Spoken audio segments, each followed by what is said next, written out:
기도하고 시작하겠습니다. 하나님 아버지, 이 시간은 출애굽기 말씀을 보려고 합니다. 이 말씀을 통하여서 유일하고 참된 신이신 하나님에 대한 저희들의 믿음이 더욱더 굳건해질 수 있도록 도와주십시오. 이 모든 것 예수님의 이름으로 기도합니다. 아멘. 두 차례에 걸쳐서 출애굽기를 살펴보려고 합니다. 먼저 출애굽기의 저자가 누구인가? 여러분은 당연히 모세라고 생각하겠지만 현대 신학자들 중에는 모세가 아니라고 생각하는 사람들도 많이 있습니다. 하지만 출애굽기 24장 4절을 보면 모세가 하나님의 말씀을 기록했다 이렇게 말하고 있습니다. 출애굽기에 기록된 사건들은 모세가 다 기록을 한 것이죠. 만약에 그런데 여러분, 우리가 모세오경 전체를 모세가 기록했다고 믿고 있지 않습니까? 그런데 신명기 뒷부분에는 어떤 사건이 있냐면 모세가 죽는 사건이 있죠. 그러면 그 이후에 일어난 것들은 누가 기록했을까요? 우선 여기 보면 이제 대부분 모세가 기록했고 모세가 남긴 자료를 가지고 또 다른 누군가가 기록했다. 우리가 그렇게 볼 수 있겠죠. 출애굽기의 저자는 모세입니다. 자, 다음 출애굽기의 배경과 주제는 무엇입니까? 우선 배경. 출애굽기의 배경은요, 하나님의 백성들이 애굽에서 바로의 종으로 살고 있었던 것, 그것이 이 출애굽기의 배경입니다. 그리고 이것은요, 우리에게는 어떤 의미가 있냐면 이스라엘이 애굽의 노예였던 것처럼 우리가 죄의 노예라는 것을 이 출애굽기가 일종의 그림 언어로 우리에게 보여주고 있습니다. 그러니까 출애굽기의 핵심 주제가 뭐냐면요, 나중에 한 번 더 말씀드릴 건데 이스라엘 백성들이 애굽의 왕 바로의 백성이었는데 하나님의 백성이 되는 거, 그게 출애굽기의 주제거든요. 우리에게는 어떤 의미냐? 우리가 죄의 종이었는데 하나님의 백성이 되는 거, 그게 이제 우리에게 주는 교훈이라고 할 수 있겠죠. 여기서 애굽의 왕을 바로라고 부르는데 일반적으로 우리 친구들 역사서 보면 이집트의 왕을 뭐라고 부릅니까? 파라오라고 부르죠. 그 파라오를 한글로 음력한 게 바로입니다. 자, 넘어가. 다음에 3번. 애굽의 왕이 이스라엘을 학대하고 괴롭히는 이유는 무엇입니까? 여러분, 출애굽기 앞부분을 보면 애굽의 왕 바로가 이스라엘을 학대합니다. 그 이유가 뭐냐면요, 우리 함께 읽겠습니다. 그가 백성에게 이르되 이 백성 이스라엘 자손이 우리보다 많고 강하도다. 여러분, 놀랍게도 애굽의 왕 바로가 이스라엘 백성들을 억압한 이유는 이스라엘이 약해서가 아니라 이스라엘이 너무 강했기 때문입니다. 애굽의 왕이 두려움을 가진 거죠. 이스라엘 백성들이 너무 숫자가 많고 강하기 때문에 이들이 반란을 일으키면 애굽이 망할 수도 있다. 그 생각 때문에 억압한 겁니다.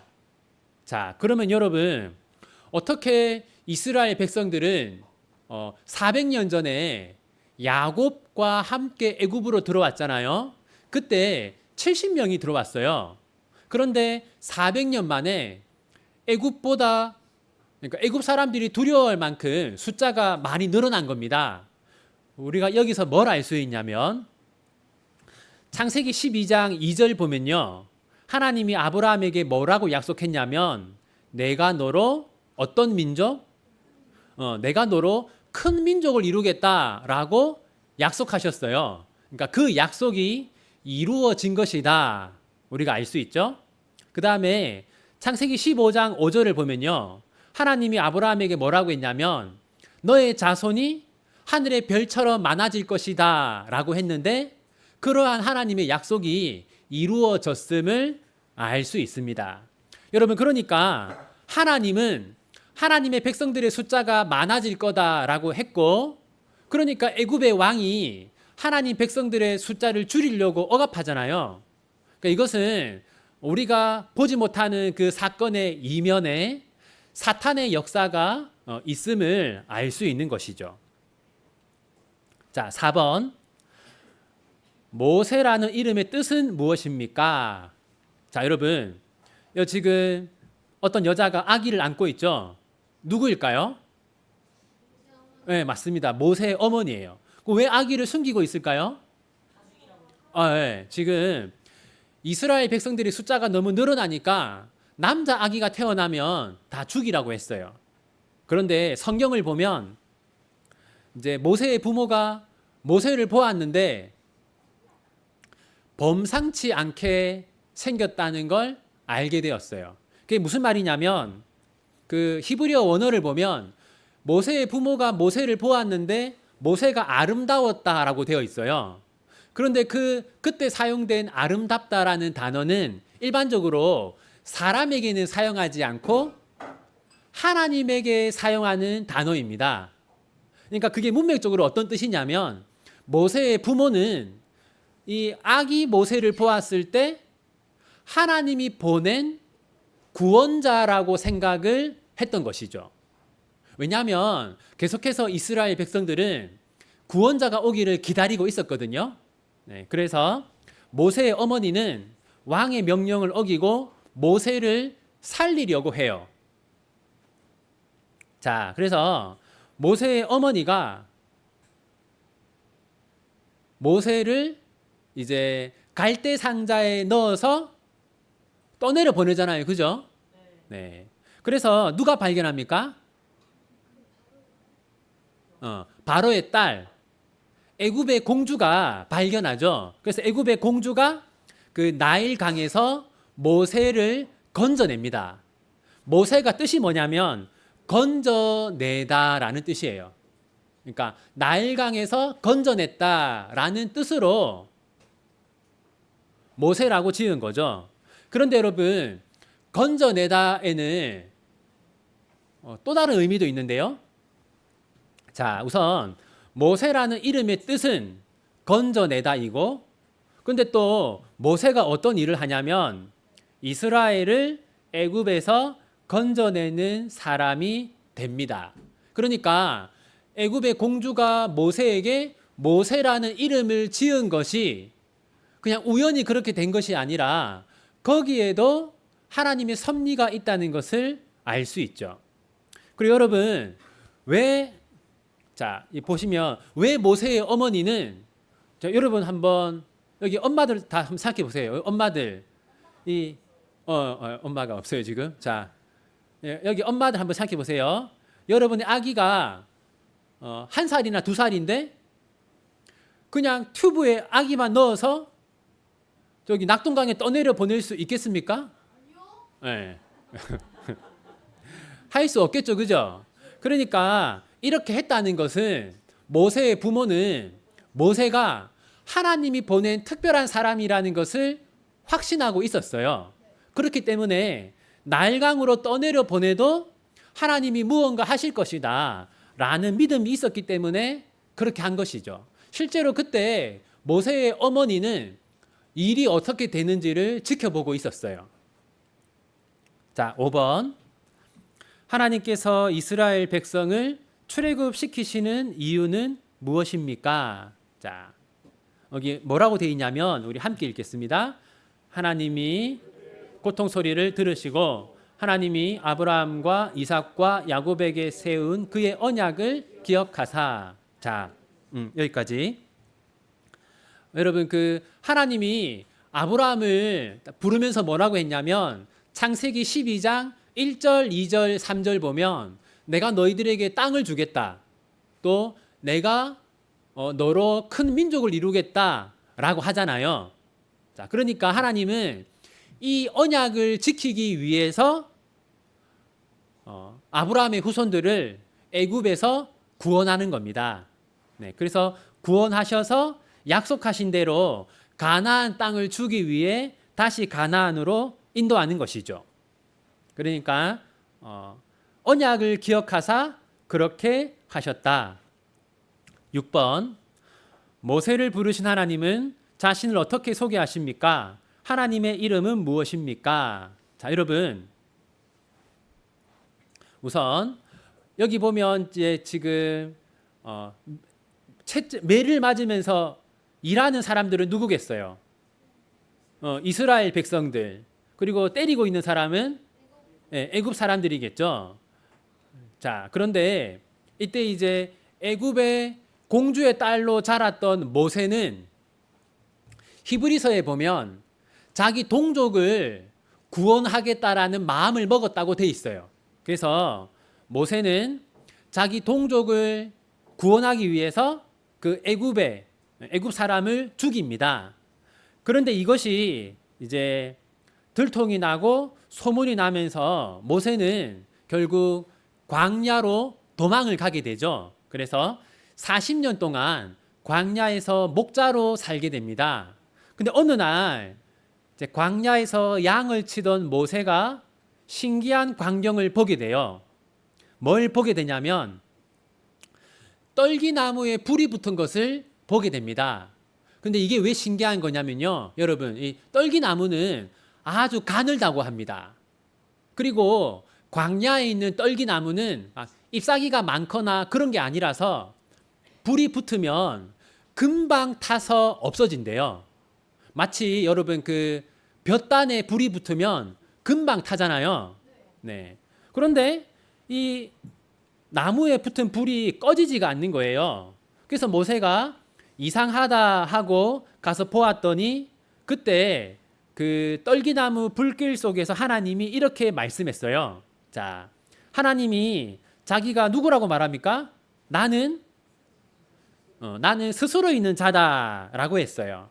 이게 어떤 뜻이냐면 여러분, 사람은 여러분 이런 야채나 과일을 먹어야만 살 수 있잖아요. 그죠? 네, 먹을 게 없으면 사람은 살 수가 없어요. 그러면 저런 야채나 채소는 햇빛을 받아야만 자랄 수 있잖아요. 그죠? 이처럼 사람은 채소가 필요하고 채소는 햇빛이 필요하고 무슨 말이냐면 피조물들은요 다 무언가에 의존하면서 살아가요. 우리는 먹을 게 없으면 살 수 없고 이런 야채나 과일은 햇빛이 없으면 자랄 수 없습니다. 그런데 하나님은 스스로 있는 자라는 거죠. 그러니까 하나님은 누군가의 도움이 없어도 존재할 수 있다. 근데 피조물은 뭐라고요? 피조물은 누군가의 도움을 받아야만 살 수 있는 존재다라는 것을 하나님이 알려주는데 또 여기에는 중요한 의미가 있어요. 여러분, 이제 모세가 그 자기 힘으로 동족을 구원하려고 하다가 어떻게 됐어요? 죽을 뻔했죠. 네, 그러니까 실패했잖아요. 그죠? 그러니까 모세가 자기 힘으로 하려고 하다가 실패했어요. 그리고 40년이 지났잖아요. 그러니까 이제 모세는 내가 동족을 구원해야겠다 그런 생각을 하겠습니까? 안 하겠습니까? 그렇죠. 전혀 하지 않겠죠. 그러니까 이제 모세는 나는 아무것도 할 수 없어 그런 생각을 하고 있었을 가능성이 크다는 거예요. 그때 하나님이 와서 뭐라고 했냐면 나는 스스로 있는 자다라고 말씀했어요. 그 말은 나는 스스로 존재할 수 있고 나는 나의 힘으로 뭐든지 할 수 있지만 모세는 하나님의 은혜가 없으면 아무것도 할 수 없는 존재라는 거죠. 그 말은 바꾸고 얘기하면 하나님이 모세에게 내가 이제부터 너를 도와줄 테니까 가서 너의 동족을 구원해라 그런 뜻인 겁니다. 그러니까 모세 네가 40살 젊을 때는 너의 힘으로 하려고 하다가 실패했지만 이제부터는 나의 도움을 받아서 이제 동족을 구원해라. 그렇게 하나님이 말씀하는 것이죠. 7번 하나님께서 이스라엘을 출애굽시키시는 목적은 무엇입니까? 자, 여러분 지금 하나님이 저 뒷부분 보세요. 내 백성을 보내라. 그 뒤부터 같이 읽어봅시다. 그러면 그들이 광야에서 내 앞에 절기를 지킬 것이니라 하셨나이다. 여러분, 절기를 지킨다라는 거, 이거는 오늘날로 치면 예배를 말하는 겁니다. 그러니까 하나님이 자기 백성들을 구원하는 목적이 뭡니까? 네, 예배를 드리도록 하기 위해서 구원하는 것이죠. 그래서 하나님이 우리를 구원하신 목적도 마찬가지입니다. 하나님은 우리의 예배를 받으시기 위해서 우리를 구원하셨어요. 8번, 바로는 이스라엘 백성을 보내라는 하나님의 말씀에 어떻게 반응합니까? 바로 애굽의 왕이 어떻게 반응했냐면 여러분 여기 자, 네 번째 줄 바로가 거기부터 같이 읽어봅시다. 바로가 돌이켜 궁으로 들어가고 그 일에 관심을 가지지도 아니하였고. 자, 여러분, 모세가 가서 우리 하나님이 우리를 보내라고 했습니다 라고 얘기했는데 바로가 어떻게 했어요? 관심을 가지지도 않았다. 여기서 뭘 알 수 있냐면요, 여러분, 이 당시 애굽에는 수많은 신들이 있었습니다. 저기 보면 이제 지금 여기 그림에 나와 있는 신들이 그 당시 애굽 사람들이 중요하게 여겼던 신이에요. 자, 그러니까 여러분, 애굽의 왕 바로는 어떻게 생각을 했냐면 이제 이스라엘 백성들이 믿고 있는 여호와 하나님은 수많은 신들 중에서 하나고, 그리고 애굽의 신들보다 더 약한 신이다, 그렇게 생각을 한 겁니다. 그러니까 이스라엘 백성들이 믿고 있는 신은 내가 신경 쓸 필요가 없다라고 생각을 했던 것이죠. 그래서 여러분, 자, 하나님이 10가지 재앙을 내리지 않습니까? 근데 이 10가지 재앙이라는 게 애굽의 신들하고 연관이 있어요. 예를 들면 보입니까? 이제 그 나일강이 피로 변하잖아요. 나일강의 신이 누구냐면 오리시스라고 하는 신이에요. 그 다음에 개구리 재앙이 있지 않습니까? 이 애굽의 헤케트라고 하는 신이 개구리 모양이에요. 그 다음에 그 땅에 있는 먼지가 이가 되잖아요. 그래서 애굽의 땅의 신은 게브라고 해요. 그 다음에 온 그 사방에 공기 중에 파리가 다니지 않습니까? 그래서 공기의 신 슈. 그 다음에 소가 악질에 걸리거든요. 질병에 걸려요. 소의 모양을 한 신은 아피스라고 해요. 자, 그리고 이게 다 이 모든 것들이 어떤 의미가 있냐면 10가지 재앙은 애굽의 신들과 관련이 있어요. 그러니까 바로는 우리 애굽의 신이 하나님보다 더 크다라고 믿었던 겁니다. 그래서 하나님이 10가지 재앙을 통해서 애굽의 신들이 아무것도 아니라는 걸 보여준 거예요. 자, 9번. 자, 한번 이 말씀 우리 같이 한번 읽겠습니다. 내가 이번에는 모든 재앙을 너와 내 신하와 내 백성에게 내려 온 천하에 나와 같은 자가 없음을 내가 알게 하리라. 이게 무슨 말이냐면요, 애굽의 왕 바로는 신들이 어떻다고 생각했어요? 아주 많다라고 생각했어요. 그리고 애굽의 신들이 하나님보다 더 크다고 생각했어요. 그래서 하나님은 10가지 재앙을 내려서 애굽의 신들이 아무것도 아니라는 것을 보여주신 것이죠. 그래서 온 천하에 나와 같은 자가 없음을 내가 알게 하리라. 그래서 신은 여호와 하나님 한 분밖에 없다는 것을 10가지 재앙을 통해서 하나님이 알려주신 겁니다. 자, 10번. 10가지 재앙 중 마지막 재앙은 무엇인가? 마지막 재앙은 뭡니까? 네, 장자가 죽는 거, 첫째가 죽는 거. 네. 자, 그래서 이 재앙을 통해서 애굽의 왕 바로는 여러분, 자, 그 모세가 애굽의 왕 바로는 자기 신들에게 기도를 하지 않았겠어요, 그죠? 그런데 애굽의 왕 바로가 자기가 믿던 신들에게 도움을 요청했는데 도움을 준 신이 있습니까, 없습니까? 없어요. 그래서 이제 애굽의 왕 바로는 더 이상 도움을 구할 신이 없었기 때문에 항복하고 다 내보낸 것이죠. 11번. 그런데 이 마지막 재앙이 임할 때 이스라엘 백성들은 어떻게 구원을 얻었는가? 자, 여러분, 이 사람이 지금 문에 뭘 바르고 있을까요? 네, 양의 피를 바르고 있죠. 하나님이 문에 양의 피를 바르면 그 집은 아무도 죽지 않을 것이다 라고 했어요. 그러면 이 피는 무엇을 상징할까요?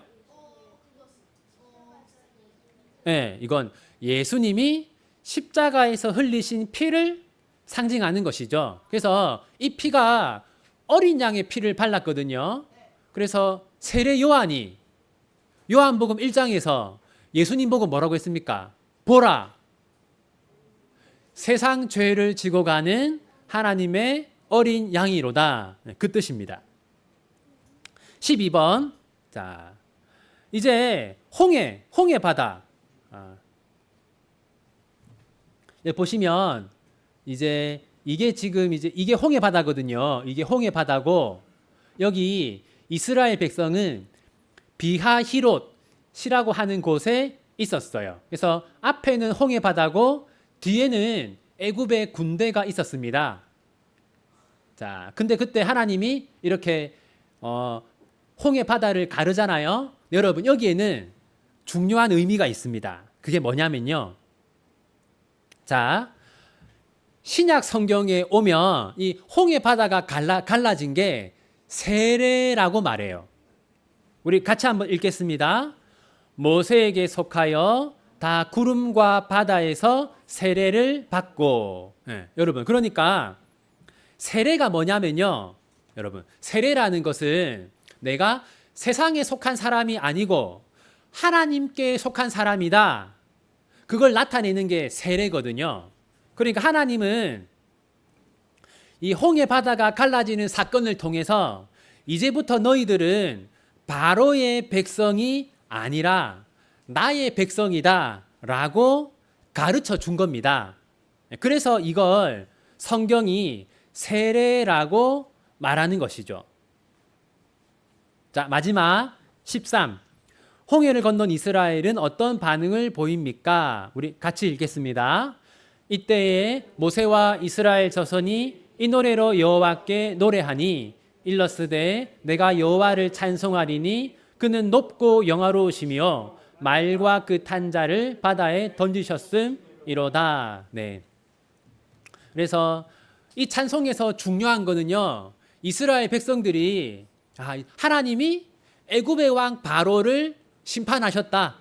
그러니까 이제 우리의 왕은 애굽의 바로가 아니라 여호와 하나님이 우리의 왕이다. 그런 고백이 이 찬양 속에 담겨 있습니다. 그래서 여러분 기억해야 될 것은 하나님이 이스라엘을 애굽에서 구원하시고 홍해 바다로 건너게 하신 것은 이스라엘 백성을 이 하나님의 백성으로 만들기 위한 과정이었다라는 것을 여러분들 기억하시기 바랍니다. 마치겠습니다. 기도하겠습니다.